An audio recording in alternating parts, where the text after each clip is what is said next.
जय हो करौली सरकार की, जय हो सच्चे दरबार की। बोलो राधा रमण हरि बोल। ओ भक्तों, इसके पहले का वीडियो आपने देखा उन्मनी मुद्रा। करौली सरकार ने आपको बताया कि इस मुद्रा से, इस अभ्यास से हमें क्या क्या फायदे हो सकते हैं। तो आइए भक्तों, आज के इस वीडियो में हम समझते हैं शिव और शक्ति, महादेव। शिव क्या है, शक्ति क्या है, महादेव क्या है। तो जब शिव और शक्ति की बात आती है तो पूरी सृष्टि, पूरी प्रकृति हमारे दिमाग में घूम जाती है, क्योंकि यह शिव और शक्ति ही है। जो प्रकृति है वह क्या है, यह जो पूरा संसार है, ब्रह्मांड है, यह क्या है, यह शिव और शक्ति है। यह एक ऐसे देवता हैं जिनका नाम महादेव है। यह महादेव हैं जिनका की बचपन का कोई भी उल्लेख नहीं है। इनके बचपन की कोई भी किस्से कहानियां हमको नहीं मालूम है। वह क्यों नहीं मालूम है? क्योंकि इनके बचपन की कोई रचना है ही नहीं, इनके बचपन का कोई उल्लेख नहीं है। श्री राम जी, हनुमान जी, कृष्ण जी, सारे देवताओं के बचपन का आपको वर्णन मिलेगा।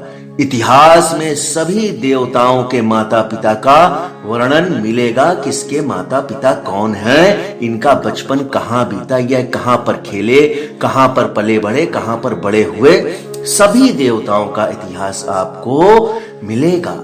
लेकिन महादेव का इतिहास आपको बचपन के रूप में, माता पिता के रूप में कहीं भी इनका वर्णन नहीं मिलेगा। अब वह वर्णन क्यों नहीं है, उसकी भी वजह है, उसका भी रीजन है।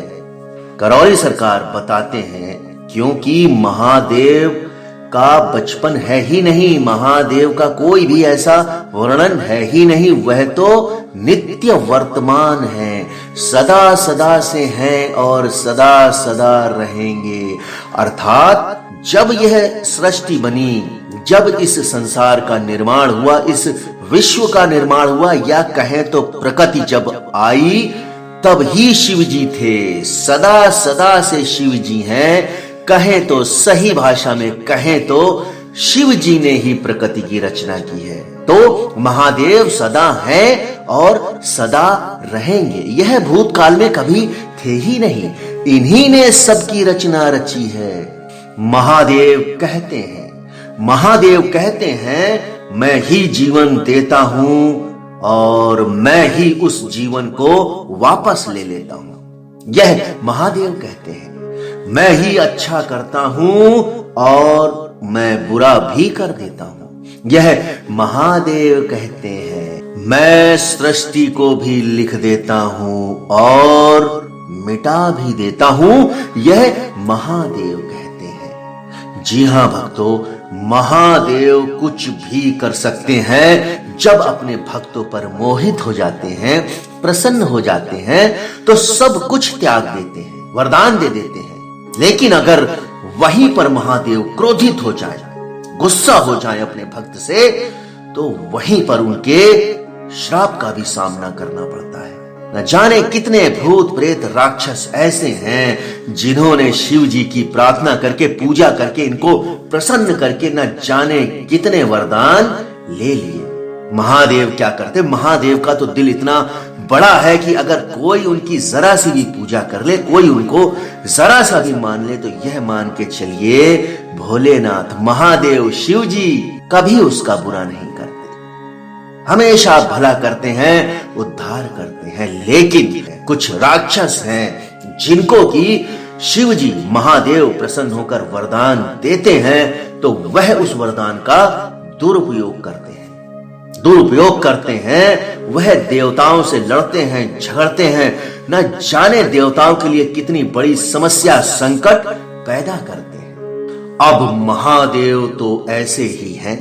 प्रसन्न हो जाते हैं तो सब कुछ दे देते हैं, और क्रोधित हो जाते हैं तो तबाही मचा देते हैं। लेकिन कभी कभी महादेव सोचते हैं, खुद फंस गए। महादेव सोचते हैं कि यह मैंने क्या किया, यह वरदान देकर मैं तो खुद ही फंस गया। अब ऐसे में इस समस्या से महादेव को, ऐसे में इस समस्या से कौन निकालता है? ऐसे में इस समस्या से इनको निकालते हैं विष्णु जी। अरे भाई, यह विष्णु जी कौन है? यह विष्णु जी भी शिव का अवतार हैं, शिव का रूप है। आप इस भ्रम में बिल्कुल भी ना रहें, आप इस भ्रम में बिल्कुल भी ना रहें कि यह सब अलग अलग हैं।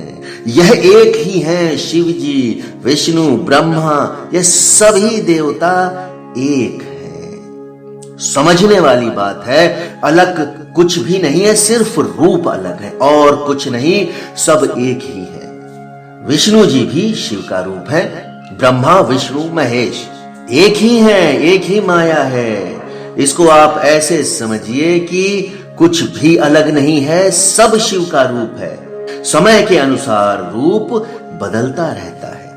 यह माया है, एक ही माया है और इसी माया से पूरे सृष्टि का निर्माण हुआ है, इसी माया से पूरी सृष्टि पैदा हुई है। अब इसको कुछ यूं समझिए जैसे कि शिव इस सृष्टि का आधार है। शिव अर्थात आकाश, आकाश से निर्माण हुआ वायु का, वायु से निर्माण हुआ अग्नि का, अग्नि से निर्माण हुआ जल का और जल से निर्माण हुआ पृथ्वी का, अर्थात आकाश सबका होने का आधार है। तो जब वायु बनी तो इसमें क्या हुआ? जब वायु बनी तो इसमें आकाश के गुण मौजूद रहे, और जब अग्नि बनी तो इसमें आकाश और वायु के गुण मौजूद रहे, और जब जल बना तो इसमें आकाश, वायु और अग्नि, इन तीनों के गुण मौजूद रहे, और जब पृथ्वी बनी तो इसमें पिछले चारों तत्वों के गुण मौजूद रहे। तो यह सारी बातें आपको धीरे धीरे अनुभव से ज्ञात होंगी। अभी तो आप इन बातों का विचरण कर रहे हैं, अभी तो आप इन बातों को सुन रहे हैं। ऋषि मुनियों ने भी यह बातें अपने अनुभव से ही प्राप्त की हैं। इन सारे तत्वों को, आकाश तत्व, वायु तत्व, अग्नि तत्व, इन सभी तत्वों को ऋषि मुनियों ने भी अनुभव से जाना है। आपको समझना है कि शिव से शक्ति का जन्म हुआ है और शिव और शक्ति से विष्णु नाम की एनर्जी का जन्म हुआ है। और जब शिव कह रहे हैं तो वह क्या है? जब हम शिव कहते हैं तो वह क्या है? वह एक एनर्जी है। विष्णु कह रहे हैं तो वह भी एक एनर्जी है, लेकिन आधार कौन है? आधार है शिव। तो शिव से जन्म हुआ शक्ति का, और शिव और शक्ति से जन्म हुआ विष्णु का, विष्णु से जन्म हुआ महालक्ष्मी का, और विष्णु और महालक्ष्मी से ब्रह्मा का जन्म हुआ। ऐसे ब्रह्मा से फिर सरस्वती माता का जन्म हुआ। ऐसे यह एक क्रम चलता रहता है, यह एक देवताओं का क्रम चलता रहता है। लेकिन आधार कौन है? आधार है शिव, और सभी कुछ शिव में व्याप्त है और वापस जाकर शिव में ही मिल जाता है। जी हां भक्तों, करौली सरकार कह रहे हैं कि सब कुछ शिव से ही जन्मा है। सारी प्रकृति, सारा संसार ने शिव से ही जन्म लिया है, और इसको मिलना किस में है? इसको मिल भी जाना शिव में है। तो जिसमें वह मिल रहा है वह कौन है? वह भी एक शिव है, शिव का रूप है। तो आधार कौन हुआ? आधार हुआ शिव। इसलिए अलग अलग कुछ भी नहीं है, यह सारी रूपों की अवस्था में एनर्जी है, और सभी एनर्जी अपना अपना काम करती है। शक्ति का मतलब है क्रियाशील, क्रिया हो रही है। अगर शक्ति क्रियाशील है तो क्रिया हो रही है, तो भ्रमित नहीं होना है। देवी देवताओं के मामले में तो बिल्कुल भी भ्रमित नहीं होना है। यह शिव है, शक्ति है, संसार है, प्रकृति है, ये किसमें समावेश है? ये सभी सभी सभी शिव में समावेश है। तो करौली सरकार का कहने का मतलब है, जो भी जन्मा शिव से और जो भी मिला वह शिव में। तो प्रारंभ भी शिव है और अंत भी शिव ही है। हर हर महादेव। यह वीडियो, आज का वीडियो कुछ अलग है, कुछ भक्तिमय वीडियो है यह, और यह वीडियो ही अपने आप में एक एनर्जी पैदा करता है, क्योंकि इसमें महादेव का नाम है। महादेव का नाम आते ही एनर्जी पैदा हो जाती है। तो भक्तों, मैं समझता हूं कि इस वीडियो से आपको बहुत सारी एनर्जी मिलने वाली है। तो बने रहिए मेरे साथ। अगले वीडियो में मैं इसी तरीके की जानकारी के साथ फिर प्रस्तुत रहूंगा। तब तक के लिए जय हो करौली सरकार की, जय हो सच्चे दरबार की। बोलो राधा रमण हरि बोल।